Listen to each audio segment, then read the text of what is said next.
I put these numbers out there, and it's easy to just say, hey, guys don't care about their health, black men don't care about their health. But really, if you really look at it, that's not the truth. That's not the whole story. These numbers don't mean that men don't care about their health. They care about their health. They really do. They care about their health. They care about themselves. They care about their family, the kids, something nature. But there are things that are getting in the way of men getting the care that they need to live a more successful and a longer life. What are them? Fear, masculinity, and silence, right? The American concept of masculinity, even from a young age, men are taught to not complain, never show weakness, don't ask for help. You're supposed to do it alone. You internalize this, handle it yourself. Pain is being part of it. Pain is being part of a man. Be a man, you take pain.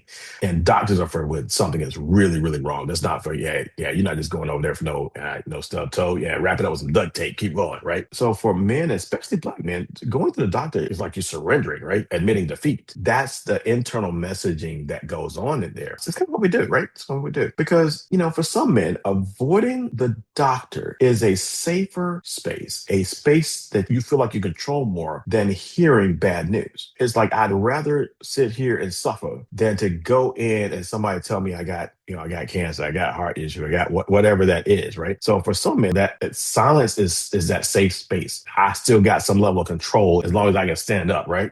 So that's where some of that stuff comes from, right? It's very unhelpful because that projected American concept of masculinity is this kind of single, handle it yourself sort of thing. So yes, the projected image of masculinity is this solo, super tough guy. When you think about masculinity, what do you think about? Kings. You think about soldiers. You think about athletes, like said, the toughest guys, toughest men ever, right? Because that concept is also there. Every single one of them have doctors. A king has a royal physician. A soldier, like I said, you can't even get into the military without a thorough exam. And then athletes, the same thing. They get evaluations on a regular basis. So it's kind of this weird little duality where you internalize this independent, handle everything yourself, but you idealize these individuals or groups of individuals or these types of individuals that whose lived experience is totally different than what you're doing to yourself. So they're getting checked out, but you're not. That part also goes on there and it plays a role, right?